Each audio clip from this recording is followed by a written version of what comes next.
ما شاء الله ولا حول ولا قوة إلا بالله العلي العظيم. حسبنا الله ونعم الوكيل، نعم المولى ونعم النصير.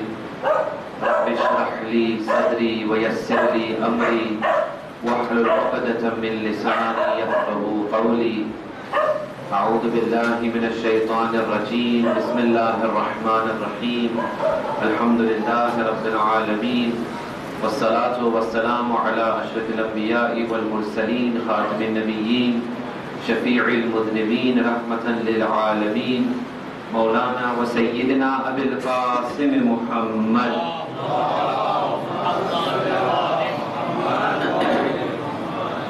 وعلى آله الطيبين الطاهرين المعصومين المنتجبين المظلومين الهداة المهديين، لا سيما بقية الله في الأرض أرواحنا له الفداء، ولعنة الله على أعدائهم أجمعين من الآن إلى قيام يوم الدين. أما بعد، فقد قال الإمام الحسين عليه الصلاة والسلام: إني لا أعلم أصحابا خيرا منكم ولا أهل بيت أفضل وأبر وأوصل من أهل بيتي. بر محمد وآل محمد صلوات. Respected elders, brothers and sisters, Assalamu alaikum wa rahmatullah. By the grace of Allah, He has given us the opportunity once again to participate in this azar of our beloved Imam. We pray to Him that He accepts our Azadari, our small amounts of mourning, our broken sincerity, our faulty intentions, these small things that we do. May He, out of His mercy and His blessing, accept them from us, reward us for them, give us in this life and the life hereafter. Tonight is our final lecture in this series of lectures where we have been discussing parts of the will of Amirul Mu'mineen alayhi salatu wassalam. And my focus has been to try and get us to think about changing some of the attitudes and values in ourselves, our families and our society. Yesterday's discussion was regarding justice. How broad Islam regards this wonderful concept of justice. How it is basically the foundation of every other virtue. We looked at it from a fiqhi perspective, akhlaqi perspective, irfani perspective. We looked at it from the view of the self, families, even enemies, animals, insects. In no situation can we ever say that zulm is acceptable. And we quoted from the great man, the amazing leader that we affiliate ourselves to, our master, our Mawla Ali alayhi salatu wassalam.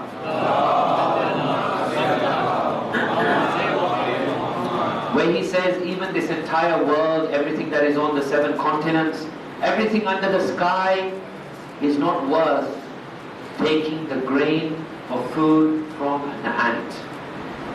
Mawla says in no circumstance is zulm allowed. Zulm should not be ever tolerated.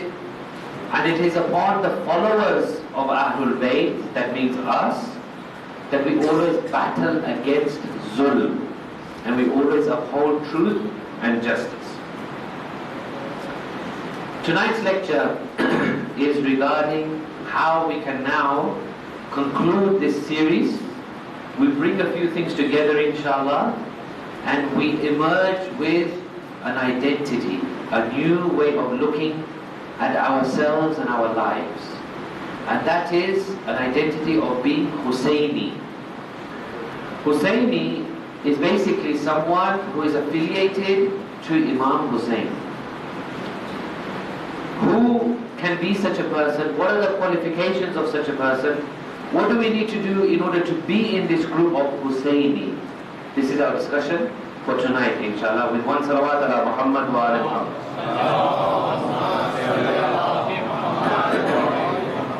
azar, the gham, the masa'ib, the sorrow, the mourning of our third Imam is never bound by any culture or history or tradition or language or people. The miracle of Imam Hussein is that after 1400 years, his martyrdom still evokes such passion and such grief that not only is it alive, it seems to be getting more and more passionate as years go by. There is no hiding from the fact that tonight, basically wherever there is a sizable civilization or a population in the world, the mention of Imam Hussein will be there. That is a miracle in itself. Secondly, when we want to commemorate something, that requires a lot of extra effort. Usually, happy occasions, occasions of happiness and celebration are more easily remembered year after year. To be a commemorative occasion means that really something very special is invested by Imam Hussein and his blood on the day of Ashura in 61 AH. Something special happened on that day. Something not of this world, something miraculous. Something so amazing that its effects are with us today. It brought us here. It brings us every year. It makes the hardest of hearts shed a tear. It makes the most unemotional person beat the chest. Something amazing. Now, Imam's everlasting invitation is for us to join his movement. Every year when we come here and we listen to majalis and we do the Azadari, it is another step closer to Imam. Otherwise, what is happening is it becomes a ritual.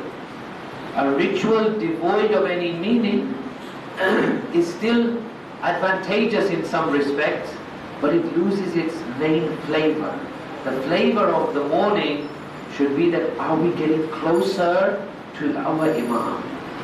Are we becoming more and more like people that Imam would like to see? Tonight, Imam says to his companions with one salawat ala Muhammad wa ala Muhammad.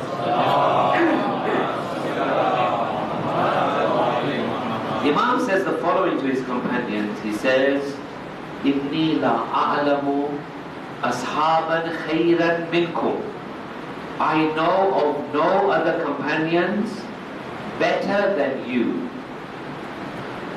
And I know of no family members more exalted, more pure than my family members. So something special happens on night of Ashura for Imam to say these words. We are going to look into this in a little bit more depth. Now, what is needed to become Husayni? Let me mention 5 points tonight. We have discussed in the lectures that we all have a responsibility. We have a responsibility to ourselves, families, community, society. We all are vested with a responsibility.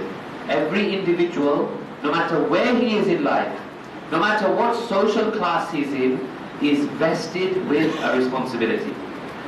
What we tend to do is we very quickly and easily and very irresponsibly shift our responsibility to another person. What do? We say things like, the Maulanas are not doing this. Our leaders are not doing this. Alims are not doing this. Community is not doing this. We're very good at shifting responsibility to anyone else. Let me quote you from Imam Ja'far Sadiq alayhi salatu wassalam.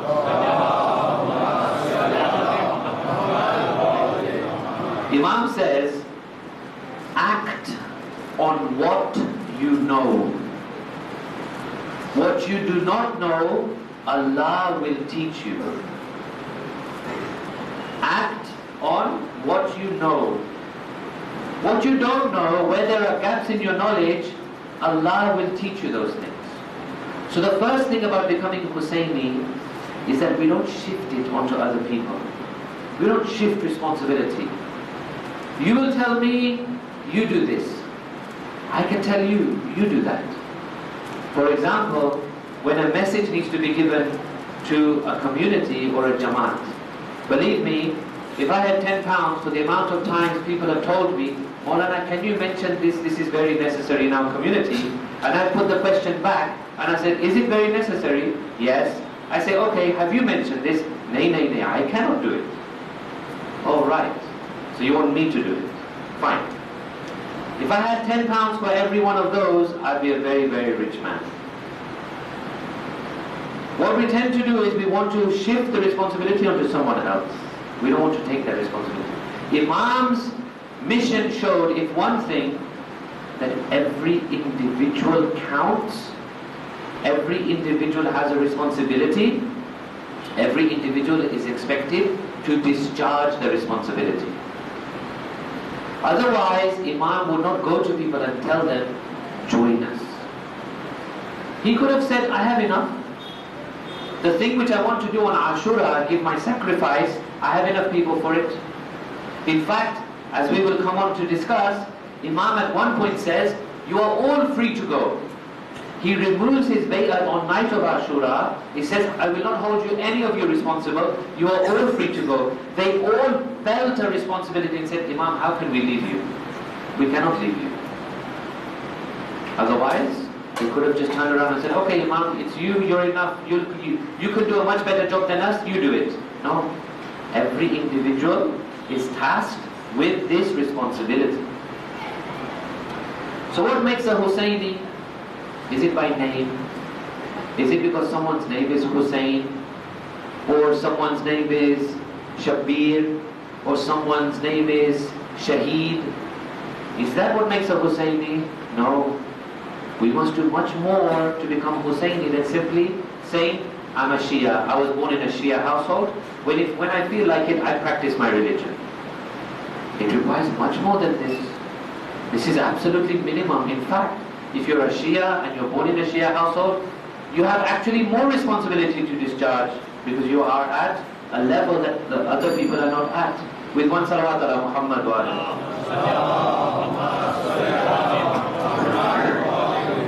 Second point of being Husayni is a point which I feel is almost like a vicious circle. What happens is, Majalis, God bless all of the reciters in Muharram and all of the listeners of Muharram. I sincerely believe that everybody is here with sincere intentions, with khulus. The reciters are reciting with khulus. However, what happens is, and we cannot remain jahil of this fact, what happens is, there is a toxic atmosphere sometimes created. Should the speaker speak what the public want to hear and be oblivious of the needs of the time? Should the public insist that the speaker speaks what they want to hear? Who is right, who is wrong? This is a toxic atmosphere, environment which we sometimes create. Does speaker please the public? Or does he please Allah? Should the public put pressure on the speaker to say this, and not this? This is all going to damage our majalis. Our message, the key message, the core messages will not come out. People will begin to find less relevance in the lectures of Muharram. We must be very focused. Our majalis are what? What should they be? Let us discuss this with one salawat ala Muhammad wa ala. If you ask me, what should majalis be? I will ask you, which name is this majlis coming under? You will tell me, it's Majlis-e-Hussein. So then I will say, therefore, Majlis-e-Hussein should reflect character of Hussein. Why did Imam Hussein make a stand? Why did he go to Karbala? Why did he sacrifice his pure blood? He says the following. He says, I have not done this uprising out of rebellion or out of wanting to gain any power. I have done it to resurrect the character of my grandfather and my father Ali ibn Abi Talib.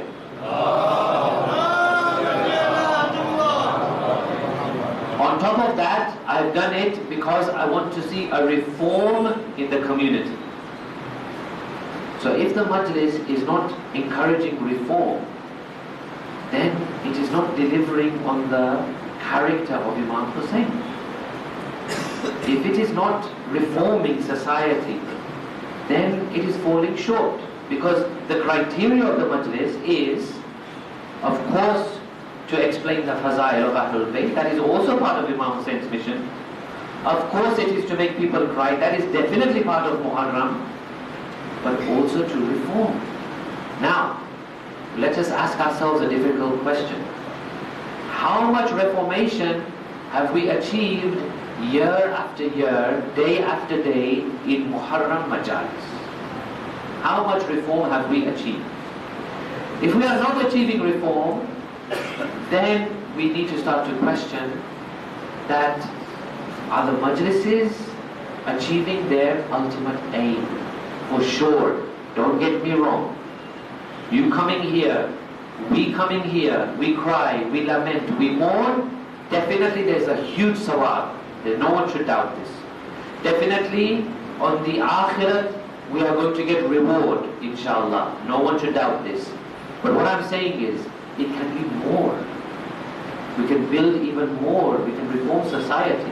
Which other community in the world has the dedication of people listening for minimum 10 hours in 10 days? Minimum. Then you add on all the other majalis and the YouTube clips and all of that which you go through, it is so much more. How much can we achieve in just these 10 days?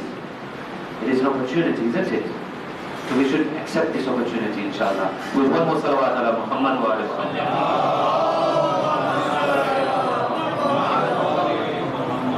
Thirdly, how to become Hussein. It is to establish justice in society. We have a hadith regarding our beloved 12th Imam, Ajjalallahu Ta'ala Farajahu Sharif.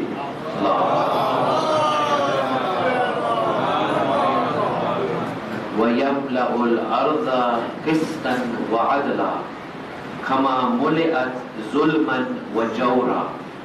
When Imam comes, he will fill every corner of the earth with justice, just like it was filled with oppression. If I am part of the equation of oppression, am I working towards Imam's zuhur or working against Imam's zuhur?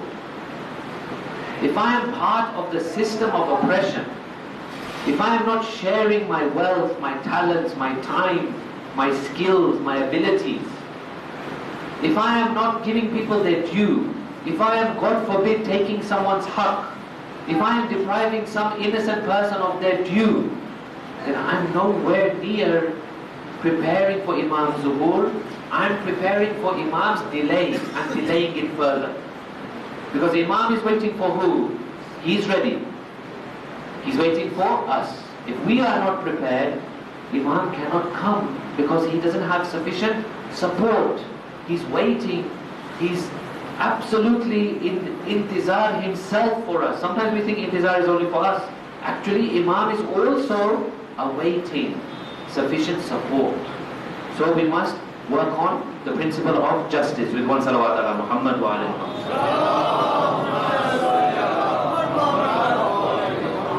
Fourthly, we must turn a mirror on ourselves, look at ourselves very carefully.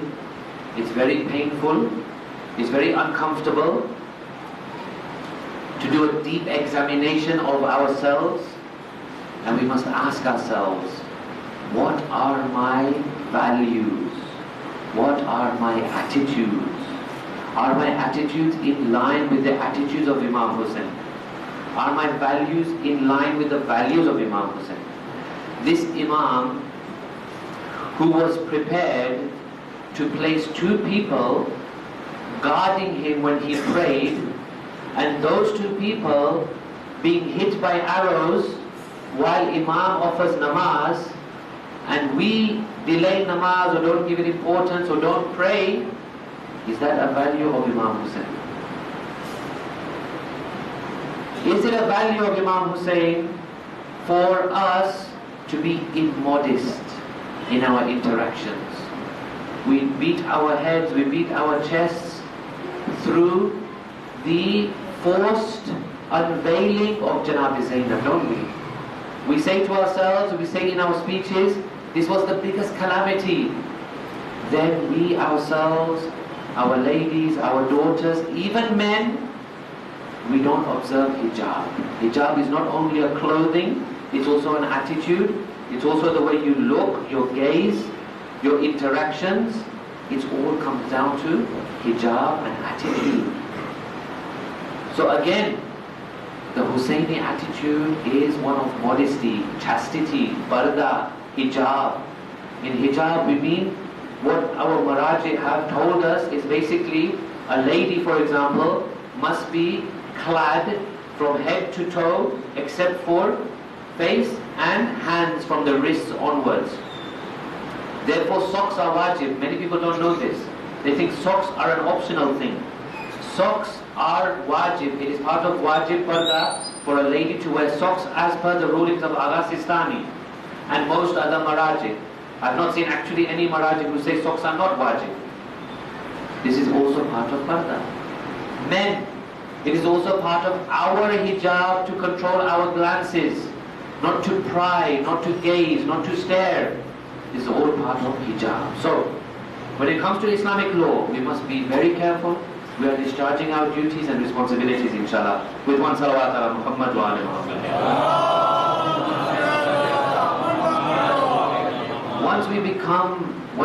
Once we look inside ourselves, we assess our values, we look at our attitudes, then a very beautiful insan emerges. This insan is now what we will call Azad insan, a free human being. Free from what? Some people think freedom means freedom from God. No, not freedom from God, but freedom from every other attachment other than God. A quick story which will highlight this a little bit better with one salawat ala Muhammad wa ala Muhammad.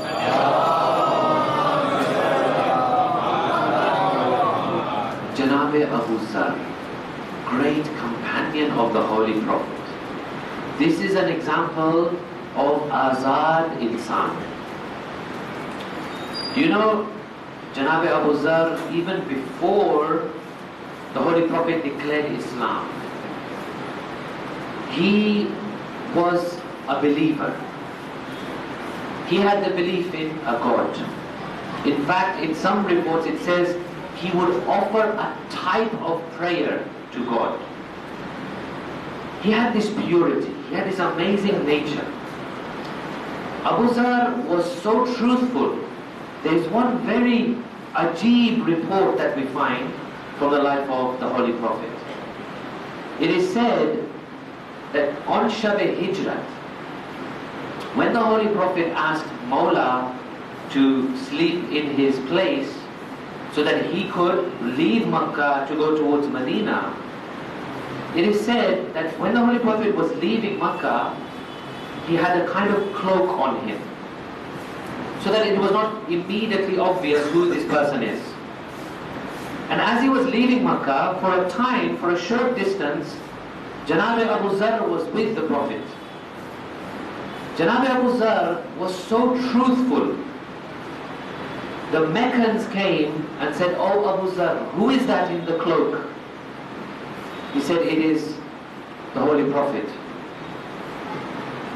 They said, "It can't be the Holy Prophet. If it was, he would never have told us." That's how truthful this man was. After the Holy Prophet's demise, he had to go through a lot of challenges. One of the challenges was that because he was speaking out against the truth, because he was standing up for justice, Usman, who was in power at the time, sends Abu Zar. He says, I don't want this headache anymore of Abu Zar.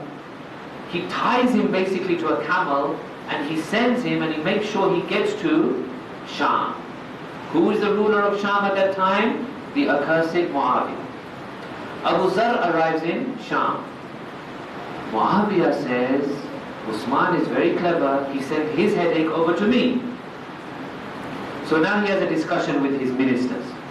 He says, have you heard Abu Zar has come to Sham? Abu Zar, that fearless, brave, truthful companion of the Prophet. What is he going to do to me? He's going to expose me, he's going to tell people about me. How can we deal with this guy? They had a discussion, they had a meeting, people gave different ideas. You know, we have 21st century politics. You had politics back then. I wonder how much has changed. Still the same scheming things are going on. They have a meeting, one person says, don't worry, I will deal with Abu Zar. Muawiyah says, do you know who you're talking about? This is Abu Zar. He goes, don't worry, I have a fantastic plan in my mind. So he comes to Abu Zar. Salam, alaikum salam. He says, I have brought you a gift from the ruler of this city and this area. He has honored you with these gifts. Abu Zar says, what? He says, here, look inside yourself. In one was beautiful, the best honey you could think of. At the time it was regarded as a wonderful commodity, an excellent lavish gift. In the other one there were other bounties and riches and all of these things. He says, here from the Khalifa, from the governor. Abu Zar says, I've not done anything to receive this. He says, no, this is exclusively for you. Abu Zar says, are you sure these are mine? He says, yes. He says, are you sure I can use them the way I want? He says, yes. He says, okay. He goes out into the public square and he makes a big announcement. He says, anyone who is hungry or needy, come. I have something for you. People line up, people come, people hear. He gives out, he gives out, he gives out. It's all finished. The minister, as you can imagine, is now beginning to sweat. He says, Abu Zar, what have you done? Abu Zar says, actually I didn't need this. I have my own riches. He says, you have riches? What riches do you have? He says, look, see that sack over there? It's my riches. Go and have a look. So the minister goes and opens the bag and looks inside. What does he find? He finds 2 pieces of bread. He says, Abu Zar, what are you talking about? You said riches. This is 2 pieces of bread. He says, yeah, one for my lunch, one for my dinner. The Lord which gave me these 2 will give me more tomorrow. I'm very rich. That is called Azad Insan. Someone who can deal with less, simple life, simple living, living within your means. What is the sole biggest factor in the debts that people are accruing today? It's not living within your means. I want more. I want to be like, in England we say, I want to be like the Joneses. I don't know what you guys would say. I want to be like the Patels, maybe, something like that. We want to keep up with other people, so we don't live within our means. And what happens is we become slaves. We become slaves of modernity, we become slaves of luxuries, attachments. Abu Zar says, no, freedom is needed. Freedom from what? Freedom from attachments. That no one can buy you, no one can dominate you, no one can dictate to you. You are an honorable person. With one salawat ala Muhammad wa ala Muhammad.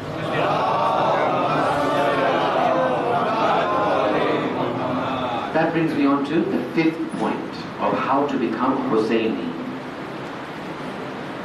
Honor.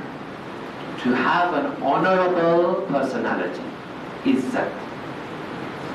Dignity. Nobility. Honor is very, very important.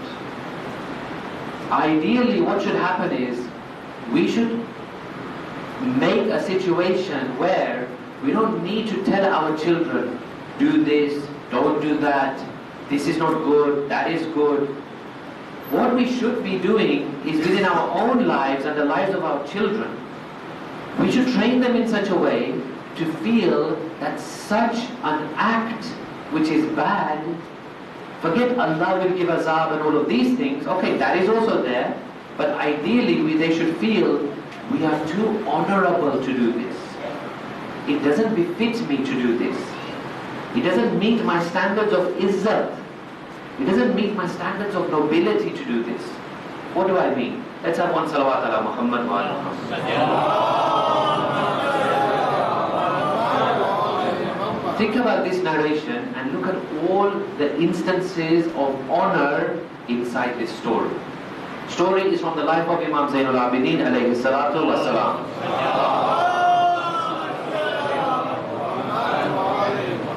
A man left some money inside the masjid. Only Imam was present. A man left money inside the mosque. At that time, only Imam was present. After a while, the man came back and said, my money has gone. He said to the Imam, he said, you have taken my money, because only you were here when I put it. Imam said, no, I have not taken it. He says, I want you to come with me to the judge. Basically, the equivalent of us taking someone to court. You come with me to the judge, we sort this out. When Imam and that man appear before the judge can't believe it. The judge says, do you know who you've brought before me for a judgment? The man says, I don't care who it is. The judge begins to apologize to the Imam and says, although the judge was not of our school of thought, but they respected Imam. He says, I'm so sorry, this is a mistake, this shouldn't have happened. If it was us, what would we have said to the judge? We would have said, yeah, this person, can you lock him up? Can you punish him? Can you teach him a lesson? Imam says, don't worry. You do your job. I'm here. It's his right to bring me here. It's a dispute. You do your job. The judge says to the Imam, he says, have you taken the money? I'm sorry, I have to ask you, have you taken the money? Imam says, no. The judge says to the man that, do you have witnesses? If you have witnesses, then case closed. We can charge the Imam and case closed. The man said, I don't have witnesses. Now in this situation, what happens in Islam is it's word against word, right? There's no witnesses. So what should happen is that the opportunity is given to the accused. The accused is told, you need to swear, take a qasam on the name of God to prove your innocence. That is what is required, because it's word on word. So the judge says to the Imam, you know what is required? You need to say a qasam on the name of Allah that you have not taken this amount. Imam says, I don't take the name of Allah so lightly. For this matter, I'm not going to take the name of Allah. The judge says, in that case, my hands are tied, I have to ask you to return the money. Imam says, no worries, here you go, here's your money. A little while later, the man goes back and somehow he realizes he's made a mistake and he finds his money. Now what does he do? He's taken the Imam to court. The Imam didn't swear on the name of Allah. Imam has given him money, he's found his own money, now he's got 2 pots of money, 2 loads of money. He goes and finds the Imam, credit to the man actually. He goes and finds the Imam and says, I'm so sorry, it was my mistake, I accused you falsely, you gave me money when you shouldn't have, here's your money back. Imam says, we are Ahlul Bayt, what we give, we do not take back. Where is the honor? Do you see how many stages Imam showed honor, dignity, nobility? He doesn't try to circumvent the system. He respects the system. He respects people's rights. He deals ethically. He knows when to take the name of God and when not to take the name of God. He doesn't have any qualms. He gives the money. He knows the man has made a mistake. He doesn't tell him, you made a mistake, you just watch. When you come to me and say, sorry, you see what I'm going to do to you. That would have been me and you. You just wait. When you make a mistake, then you come and say, sorry, I'm not going to forgive you. That's what we would have said. The man goes, Imam forgives. Imam says, I don't even want the money back. We break relationships over a few pounds, a few hundred rupees, a few thousand rupees, a business deal here and there, a wrong word said here and there, someone doesn't come to our house, we don't talk to them. What is this? Where is the nobility? Where is the honor in our society? With what salawat ala Muhammad wa ala Muhammad.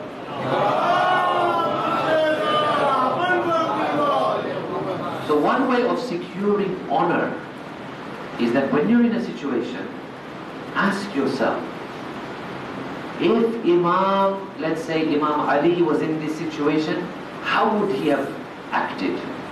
Some people will say, no, that's impossible. Some people say we are not ma'soom.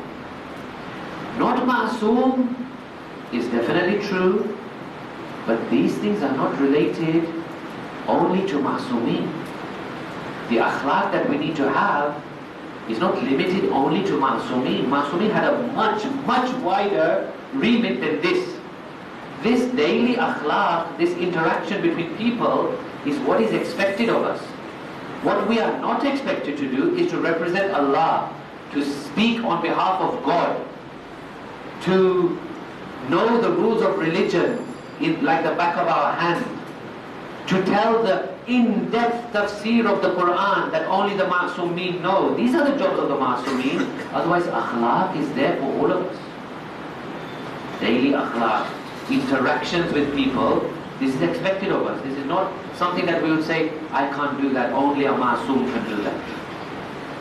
Okay, at least if we aim for the ma'soom, we'll get somewhere maybe near to Abu Zar, Hazrat Salman, these wonderful people.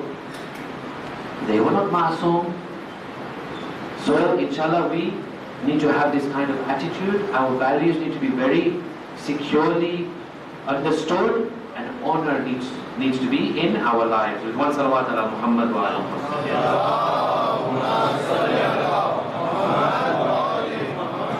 Now we come on to Imam Hussein himself. We ask him, we beg him, we hold his daman and we say, oh Imam, the way you accepted Habib, Muslim ibn Awsaja, Zuhair ibn Qayn, accept us. We ask our 12th Imam, we say to him, oh Imam, the way that Imam Hussein said that he had no better companions than those, make us like that for you, in your service, in your khidmat. Accept us. Make us worthy of your company. Imam Hussein sees in his time that things are not improving. Haqq is not being acted upon. Batil is being acted upon. Wrong is portrayed as right. Right is portrayed as wrong. What does Hujjat-e-Khuda do in this situation? Hujjat-e-Khuda, the representative of Allah, the Imam of the time says, in order to awaken this sleeping community, my blood needs to be spilt. This is Hujjat-e-Khuda. This is the responsibility of representative of Allah. So what does he do? He makes a stand. One thing he says in his stand is, I'm standing so that people can reform and I am standing for the principle of Amr bil Ma'roof and Nahi Anil Munkar. That people should enliven this act of telling others to do good, refraining people from doing bad. If this is not in a community, then there are a lot of bala which comes upon the community. With one salawat ala Muhammad wa alihi.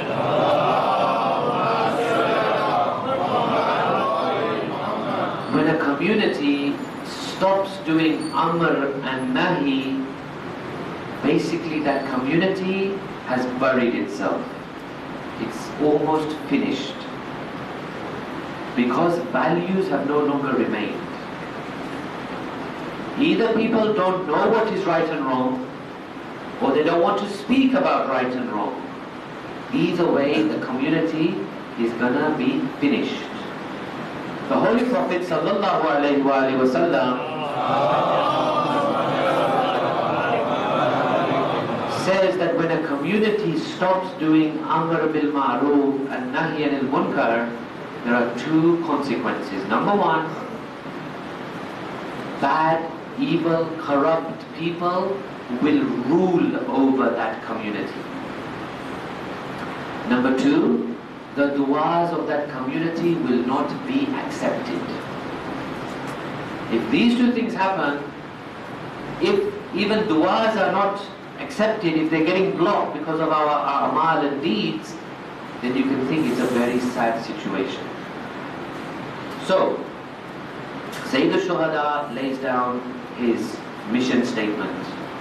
I'm here to reform. I'm here to resurrect the characters of my grandfather and father. I'm here to make a stand for Amr bil Ma'roof and Nahi Anil Munkar. Sayyid al-Shuhada says at one point, Mithli la yubayi mithla.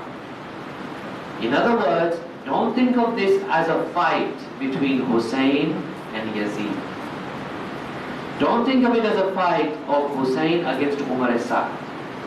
In history, when people want to downplay Karbala, when they want to remove the sanctity of Karbala, they make this accusation. They say, one leader against another leader. One man, he had one position. Another man, he had another position. Okay, it's happened in history. We say no. Because of this sentence. Imam says, someone like me will never give allegiance to someone like him. Like me and like him can be in any time and any place. He lays it down for us that you need to be like me and never ever give in to someone like him. Who is him today? We can judge. We can judge the Yazid of our time. We can judge the false powers, corrupt powers of our time. We have to take a stand sometimes against these powers. Then we can be called Husayni. Now, in this situation, is sitting at home, reciting a dua and doing nothing else, is it going to be effective? I sit in my house, I recite duas sincerely, and I don't take any other action. Is it going to be effective? Ahlul Bayt say, with dua comes action. These two things cannot be separated. Sometimes when you cannot take action, for sure you do dua, but where you can, these two must come together. Dua and action together. So something needs to happen. People need to take a stand, do things for community, for Islam and for themselves. Inshallah. With one salawat ala Muhammad wa alihi.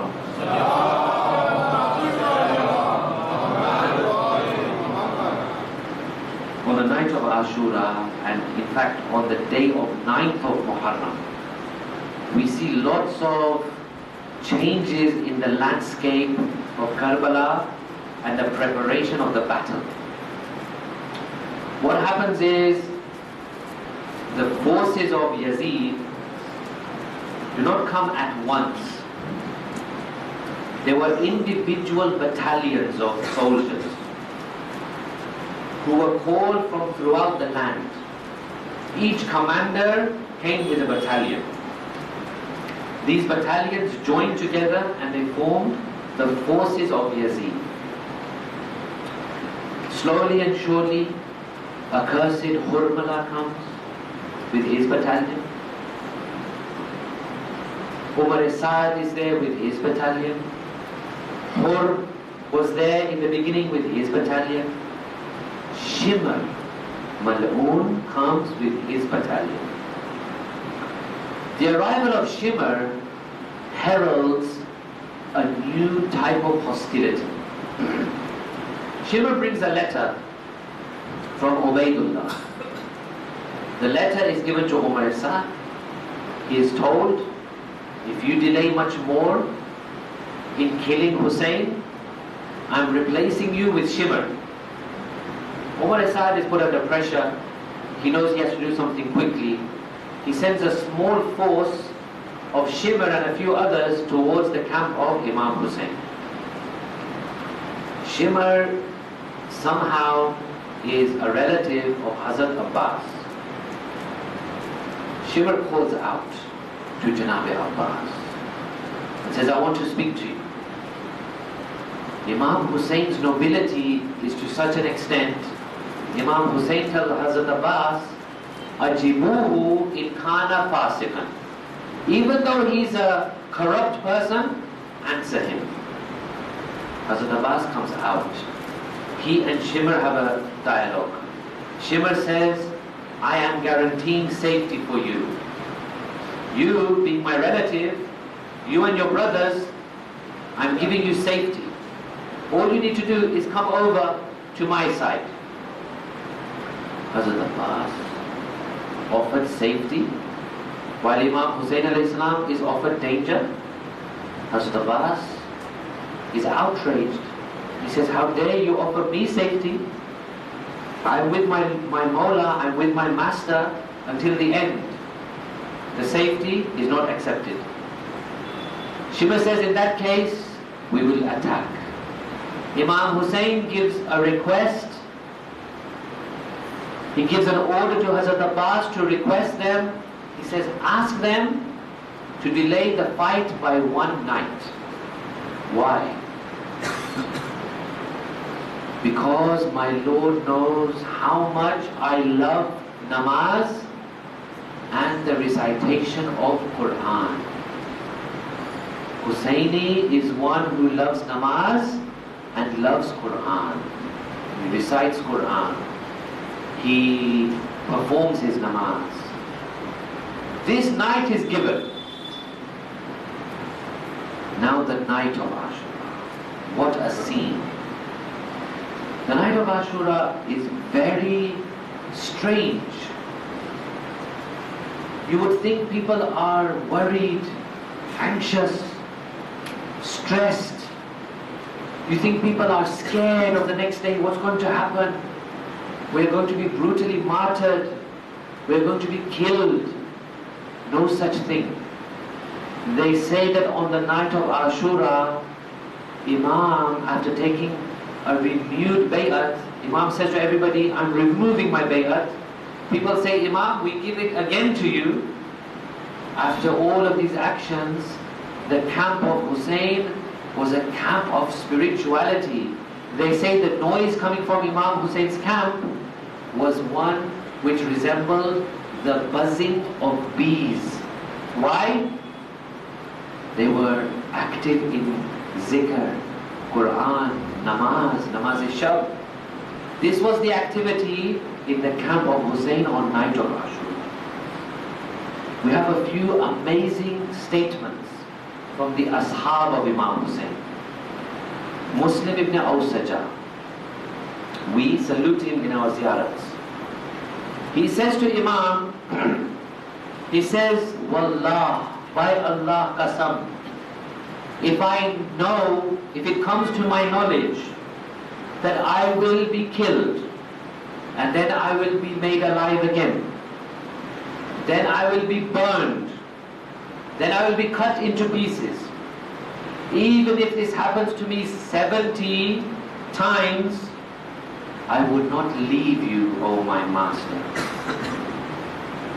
How then can I leave you when all I have to go through is one death? And even after that, I have an eternity of bliss. How can I leave you? Zuhair ibn Qayn, Wallah lawadattu anni qutiltu thumma nushirtu. He says to Imam, I swear by Allah, I would love that I am killed and then raised and then killed and then I'm killed again and again in this way 1,000 times. But if it means that I can offer any defense to you, then I'm ready to do it. These were the ashab of our Imam on the night of Ashura. After Imam describes the events of Ashura to each person, shows them their place in heaven, they are all very much at ease, they are all in the devotion of God, they are happy that they are going to give their blood for Imam. At one point, Imam leaves the khayma, the tent, and he walks out into the plains of Karbala. One of the companions is worried. He wants to go and protect the Imam. He says, let me go and follow him. When he goes out into Karbala, at a certain distance, he hears something very strange. He hears the noise of the wailing and sobbing of a lady. He says, Abu Abdullah, Mawla turns around and says, why have you followed me? He says, I was worried about you, I followed you to protect you. He says, may I ask you something? He says, yes. He says, I can hear something strange. Our camp is back there, but from the battlefield I can hear the crying of a lady. How can this be? Imam says, you did not recognize who this is. This is the crying of my mother Fatima. She prepares for tomorrow. She knows the shahadat which are going to be given. She is crying at this moment. On the day of Ashura.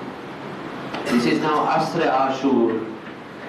From the beginning of the day, ashab have been going out, their bodies have been coming back.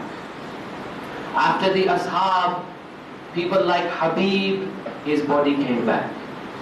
Janab-e Hur, his body came back. Muslim ibn Awsaja, Zuhair ibn Qayn, their bodies came back. Then was the turn of Ahlul Bayt. Imam Hussein, God knows how many lash he had to pick up on the day of Ashura. Sometimes the lash of Ali Akbar had to be borne by Hussein. Sometimes the lash of Hazrat Qasim had to be borne by Hussein.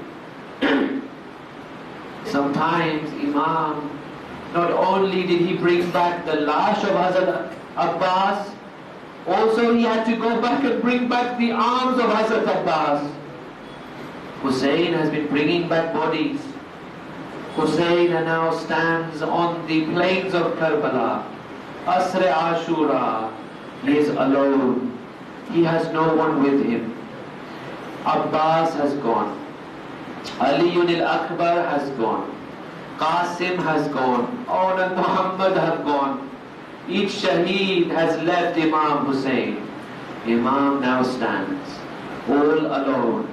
Farzand Zahra, the son of Ali, and he raises a voice. He says, Hal min nasirin yansuruna. He says, is there anyone now that can come to our aid and our help? All of a sudden he hears a commotion from the tents of the ladies. He turns and he sees, he asks, what is this commotion all of a sudden? They say, oh Mawla, since you said those words of Hal min Nasir, this young baby of yours, Ali Asghar, has looked very uneasy. He is rocking to and fro. Imam says, he is very thirsty. His mother's milk has become dry. let me try. You never know. There may be someone amongst the forces of Yazid who is a father, who has a soft heart.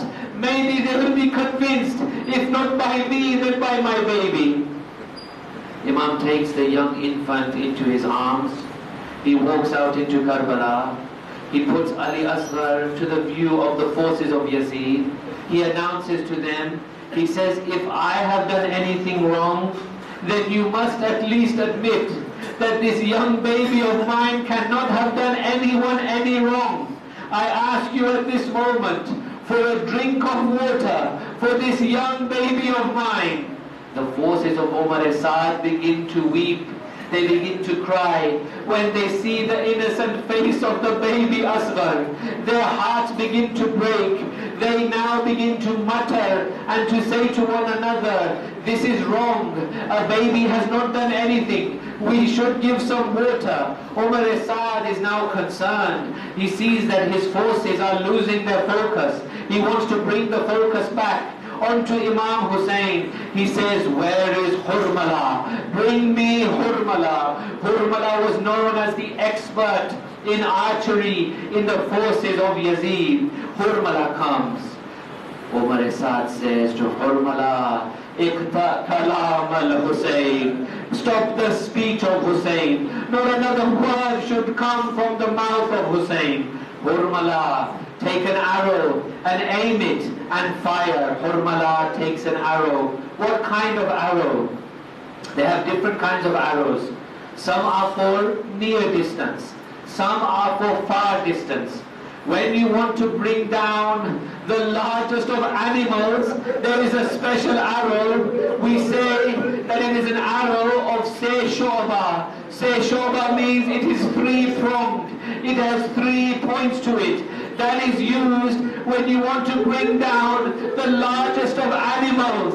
Hurmala takes the arrow, puts it to his bow, and then he takes aim. He asks Umar Saad, should I aim for the father or should I aim for the baby? Umar Saad says, Iqta kalam al-Hussein, whatever it takes.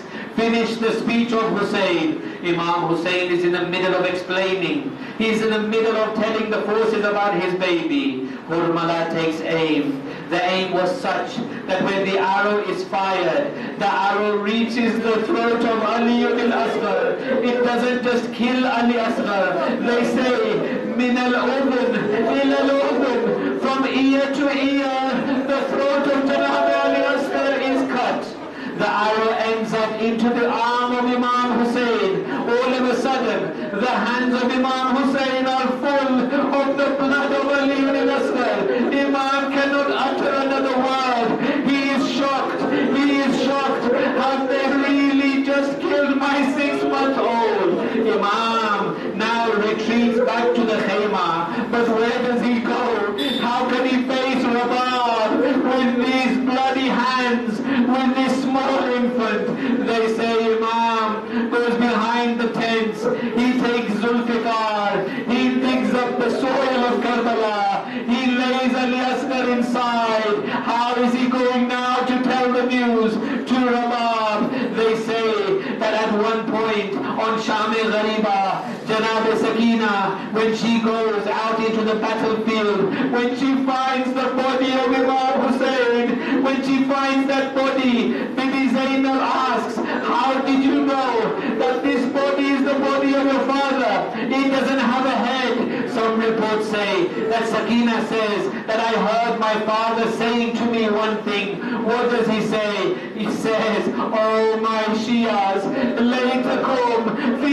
yawmi ashura jami'an tanzuruni. Oh my Shias, if only you had been there on the day of Ashura, looking at me the way I was pleading for water for my Asghar, what would you have done? Allah la'natullahi al-qawmi al-zalimeen. Wa sayalamu alladhina zalamu ayya munqalibin yanqalibun. Oh Allah, accept our small Azadari. Oh Allah, forgive us our sins. Oh Allah, hasten the repairs of our Prophet Imam. Oh Allah, tomorrow is the day of Ashura. Allow us to keep focused on the gham and the masa'ib of Imam Hussein. Oh Allah, give us tawfiq to be amongst the sincere supporters of our Imam. Oh Allah, grant us the ziyarat of Karbala. Oh Allah, for those of us who have been, accept our ziyarat. For those of us who haven't been, allow us the chance to go there. For those of us who can, let us go again and again. Oh Allah, bless our marhumeen. Oh Allah, relieve this horrible situation that we see in Syria, Iraq with our Shia brothers and sisters. Let us remember all marhumeen with Al-Fatiha.